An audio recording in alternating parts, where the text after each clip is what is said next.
Welcome to Travel Talk, Travel with Eva here. And I have the pleasure of inviting, and we have the pleasure of speaking with Afi Pittman today. But before I do that, let me tell you a little bit about myself. My name is Eva Jordan Johnson, and I am the owner of Jordan Travel Enterprise. And I am a group event travel specialist. And we help you have group travel events that are easy, lucrative, and fun. Instead of having your events in a stuffy conference room, we help you to have events in paradise. And we take a lot of the worry and stress and concern off of you, and so that you can enjoy your event, whether it's a girlfriend's getaway, a business retreat, or conference. We're here to help you. And as I said, today we have with us Afi Pittman, and welcome to Travel Talk, Afi. And tell us a little bit about yourself and about your business. Hey, Eva, thank you for inviting me to join you tonight. So to answer your question a little bit about me, I'm the founder of authorofmyfaith.com. And it's a place of encouragement for today's Christian women. And also the Let's Talk About It community for Christian women who need a safe place to talk about their life, relationship, and professional challenges. And I am super excited to share some of my experiences with travel with you. I know you are the travel expert. And so that's a little bit about me. Okay. Well, let's get started. We're talking about traveling solo. But before we get into that, share with us some of the places that you've traveled to. Okay, so I have to go by deployments and duty stations because that's how all this happened for me. I'm active duty right now. Oh, okay. And it was about a 5.5 year period where I kind of feel like I was homeless a little bit because I wasn't really in the States.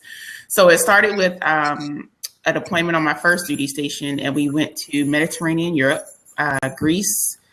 I think it was Corfu and Ceuta Bay. We stopped in Toulon, France. We stopped in Italy, and we stopped in Rhoda, Spain. Some of the other places I've been to was Haifa, Israel, and we also got to see Jerusalem. So we got to see Jerusalem. That was pretty cool. We got to see Turkey. We went to Ephesus. I didn't realize it was like biblical significance at the time because I wasn't really into the word like that. Mm-hmm. But when I went back and I was like, oh my God, I was at this place where they were talking about the church in Ephesus, right? So my mom was like blown when I found that out. But we went to another place in Turkey. I don't remember, but they had like a lot of different shops, like local vendor shops. We went to Dubai. I've been deployed to Bahrain, and I lived in Africa for a year. And I also lived in Okinawa, Japan for 3 years. And while I was there, I went to Hong Kong, Tokyo, and Kyoto in mainland. So that's, I think, everywhere I've been. Okay, well, you've traveled the world. Now, in the beginning, you talked about some of the stops that you did. In any of those stops, were you able to go and explore the country? Yes. Yeah. On the deployment, we had what they call Liberty ports. Mm-hmm. So as long as you go with somebody or you go with a group, like when we went to Jerusalem, that was the MWR, Morale, Welfare, and Recreation. So they do like a lot of group things for people to make sure that, they're not working us too hard and different things like that. So we went with a group, and then we got to see the different places where we stopped. Okay. Which of the destinations has for you been life-changing? I think living in Okinawa was actually life-changing because it was so quiet. I lived kind of over a highway, but other than that, it was super, super, super quiet. And I had nothing but time to sit with my own thoughts. And it was almost spiritual in a way because most of the locals are not Christian. Mm-hmm. And I actually went there thinking, okay, I guess I'm not going to be rooted in a home church because I was like, I don't know anything about, the lifestyle there. But they actually had a lot of Christians who had, churches and everything. So I was actually more connected to a church there than I was back home. And I kind of feel like my spiritual life took off there. Wow. A surprise blessing. Sometimes Yes. we think that when we are in a place that maybe feels like you said it was quiet, maybe felt a little lonely. And sometimes in those places, that's where we can, because we don't have all this stuff distracting us. Right. It gives us that time to really connect. Yeah. Yes, that was a blessing. So, our talk today is about traveling solo. So, have you traveled solo? Why or why not? Yes. I think I did most of my solo traveling while I was in Okinawa. And it was kind of solo, but it kind of wasn't. All of the trips that I went to, except for I think I went to Korea by myself. That I would not have done. I don't recommend that. I just want to say that as a disclaimer. I don't recommend going to Korea by yourself. But I think every place that I went to while I was stationed in Okinawa in Asia, I went with a tour group, and they have those available to military members. So somebody knew where I was at all times, and I was always with a group. So, okay. What would you tell a single person who is considering solo travel but has reservations? I would say go. Of course, like I was saying before, don't go by yourself. If you have friends that don't want to go, like I know even you kind of cater more to groups. I don't know if you hook single or individuals up with groups, but utilize resources like that can pair you with a group. You can kind of get to know them maybe beforehand during the brief that, they give you like maybe a week or so out. But go. Don't wait for your girlfriends to say that they want to go. Don't wait until you meet the man of your dreams. Don't wait until you get married. Just go and make sure that you're safe and you're using a reputable service. And at Jordan Travel Enterprise, we don't specialize in solo travel as per se, but we can connect you with groups or tours that you can, as a traveling solo person, you can connect with them, and so you're not in a place all by yourself. You're connected with a group, and that is one of the services that we provide. And speaking of groups, I want to take a pause. And I am my husband and I are the author of Hosting Group Events in Paradise. It's the ultimate guide for trainers, coaches, and business leaders. And the book can be found on Amazon, but it also can be found at hostinggroupeventsimparadise.com. And if you order it from that link, it will be a donation for the Ministry of Hope and Glory Ministries, and it's in Methodist, South Africa. And your donation will go to help the children there. So again, it's hostinggroupeventsimparadise.com. So now I have a question for you.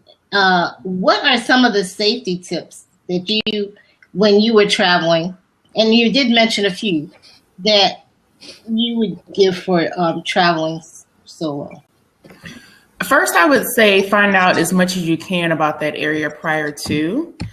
And if you're the type of person that picks up on different languages easily, I would say figure out how many different phrases, like basic phrases, you can say to the locals, and pay attention to what they say back to you, because that kind of helps. When people at least see you making the effort, they're more likely to help you than as if you just come across as a rude American. I mean, it's sad to say, but a lot of places do still have that perception of us. And then I think second, make sure that you don't have like a lot of stuff with you. Take like essentials and take like clothes and different things that are gonna make you comfortable based off the weather and the different environment that you're gonna be in.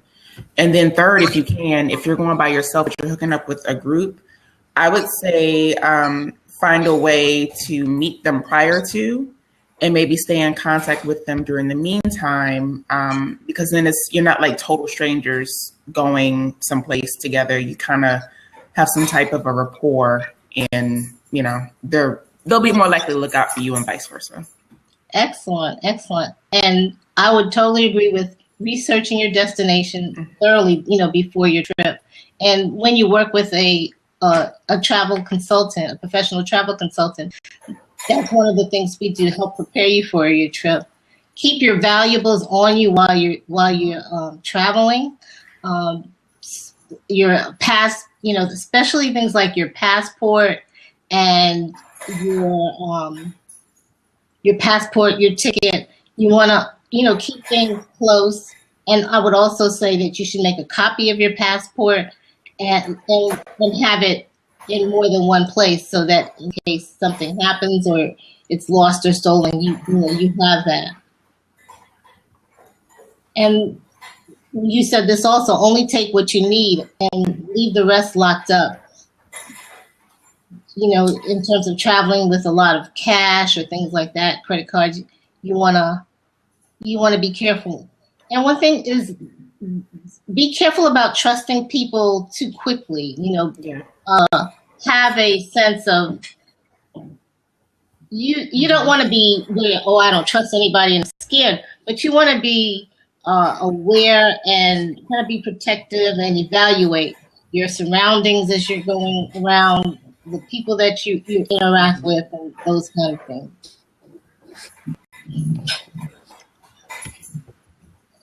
Any other tips that you can think of? I would say go with like some specific goals in mind. Like if you know that there's different, what do they call them, sites that people normally go to in that area, find out how much it costs, find out how you're going to get there. Like I remember when I went to Tokyo, most of the city is mapped out by a subway. So I was like, I've been on a subway before. I'd never been on one by myself before, but it was very, very easy to use. So I said, okay, if I know that I'm going here, let me see if I can map out, where it is on the subway system, how many blocks it is from there. And then, like you said, even just pay attention, when you get off, when you get on, who's next to you on the train, what's going on the train. And try to sit like as close to the door as possible, so that way, if something does happen, you can get off when they make a stop, even if it's not your stop. Yeah. But I think just being mindful of how people get around, whether or not people bargain when you go to different places, because again, you're already going to stick out like a sore thumb because you don't look like everybody else, depending on where you go. But you definitely don't want to stick out in a way that's negative because you didn't research anything. Like you have no idea what local customs are. So that I would add that to what I was saying before. Right. One of the things, and you mentioned this a little bit, is kind of to try to, blend in. Don't try to be careful not to stand out. Let's say if you were in Israel, or as an example, and you were going to some of the tourist sites, you would want to be aware of your dress. There are some sites when you go in that they won't allow you in if you have on really short shorts, right, or you have cleavage showing and things like that. That's hold on just a minute. Okay. Uh-oh. Somebody's upset. So those are things that I'm so sorry, Eva. Oh, that's okay. That's okay. That's one of the things. And one thing, and it might not be as we're, with this audience, but watch out for your drinking. This doesn't get said enough, and it's applicable when you're at home or when you're on the road. When you drink alcohol, you dull your senses, you slow your reaction time, and you can make yourself vulnerable. So that is important at home, or especially when you are traveling. Yeah. And I would say too, if you're going to a place where you look more like the locals, be careful too. So I remember while I was stationed in Djibouti, like they all knew that we were not Djiboutians because I don't look mixed like they do. But when I went to Uganda and I went to Kenya, people will walk up to me and start talking a local language, and I'm like, I'm not a local.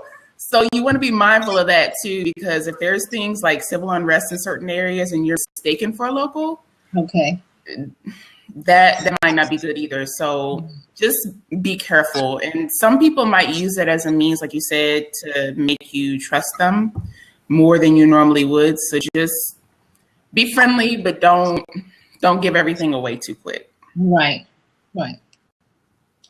And one of the things that you mentioned earlier is, even though you're traveling solo, you can connect, and you're maybe a little bit uncomfortable. You can connect with a group, either through working with your professional travel consultant and looking at, okay, what I do is I set up a consultation to find out what it is you want, what are your expectations, and it's complimentary, and then kind of match you up with something that is going to be within your requests. I have a friend who she oftentimes can get her husband to go with her, or friends, they just are not able to, or have the desire to travel like she does.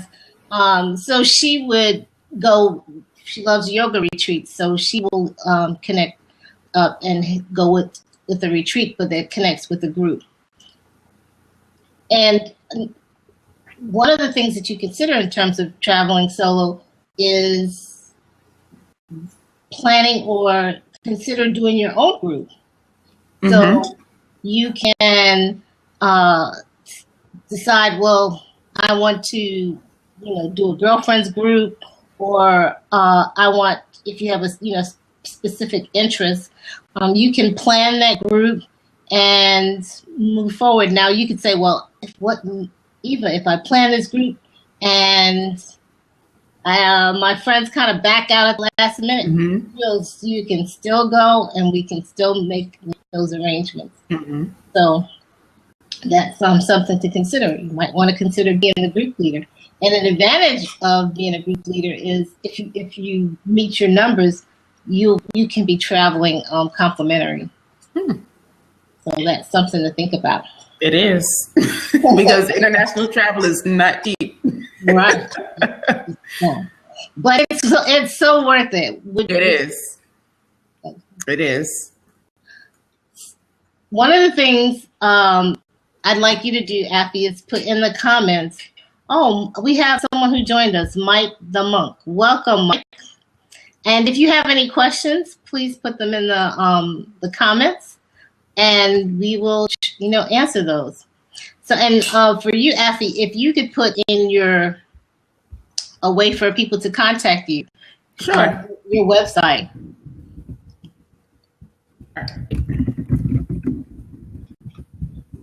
Okay. And then I have, as Afi's putting that into the message field, also put your website.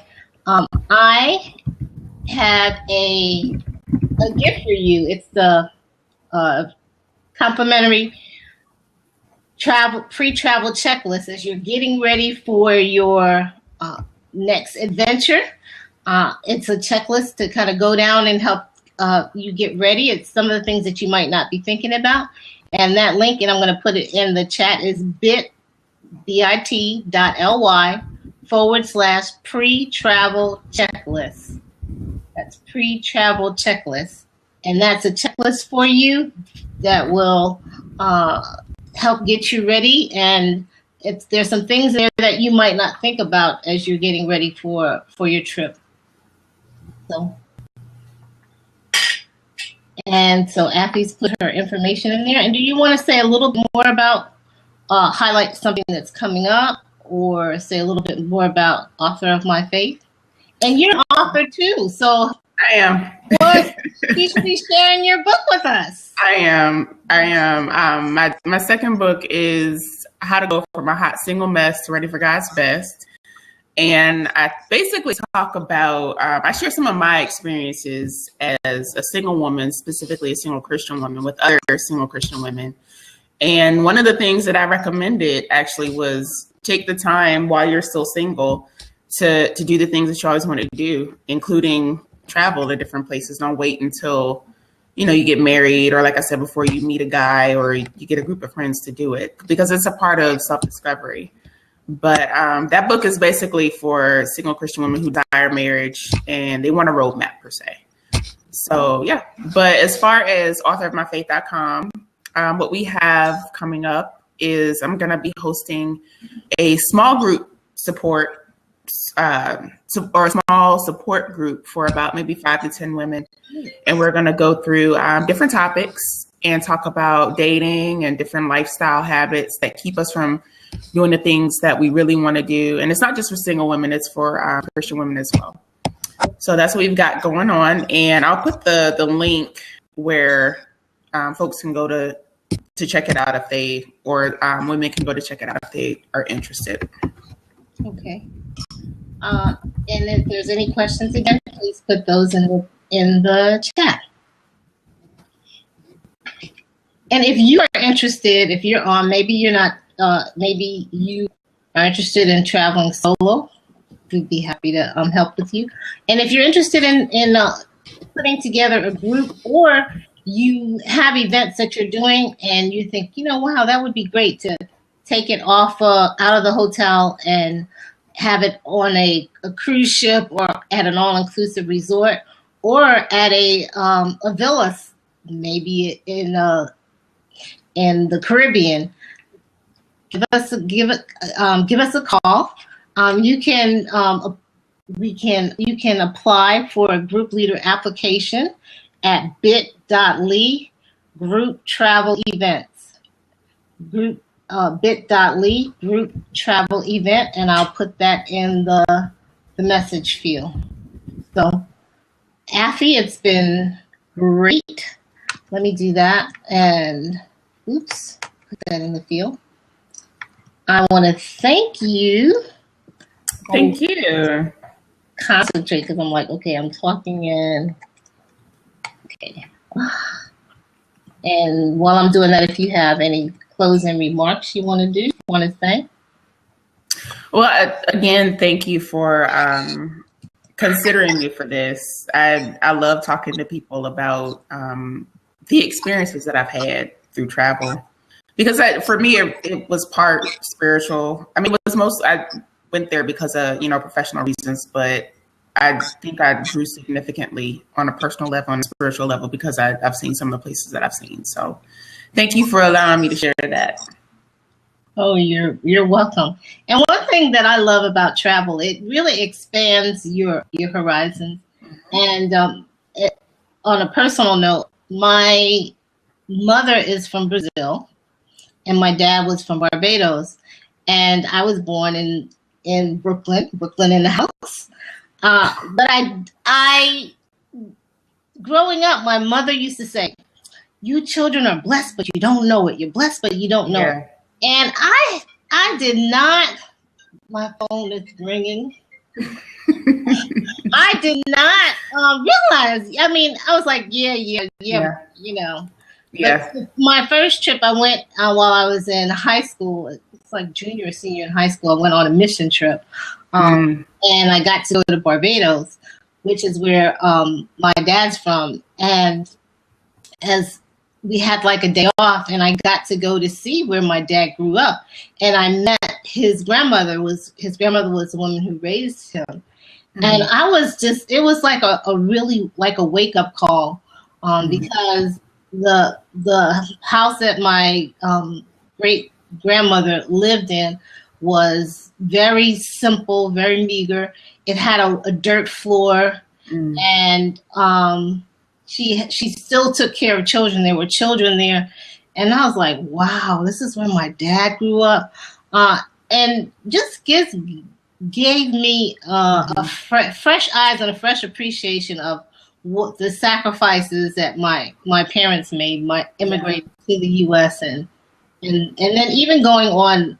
I have a passion and a love for mission work, and even going on mission trips and seeing how other children live and how other people live, and the challenges that they have, and the things that as growing up in America, you just take for granted. Yes. And so it's just eye-opening. It gives you an appreciation also for nature and for all the things that that God created. It takes you out of your neighborhood and opens up your perspective. And so travel is a wonderful thing. And that's why that's why I wanted to invite Afi to come on the show to encourage you if you're single, or even if you're married and you have no one to travel with, not to let that stop you. That there's a world out there that to go and see, and if you are a believer and you have a personal relationship with the Lord, you are not alone. God is always with you. He's all over the place. And he's protecting you, and so it's a beautiful thing. Anyway, I just want to close this out, and again thank you. Well, I did want to add, Eva. I didn't want to take too long. No, feel free. When you said that visiting your parent, I think you said your dad's home. While I was in Djibouti for a year, I got to volunteer at a local orphanage, and they were doing like English discussion groups for children to about like college students.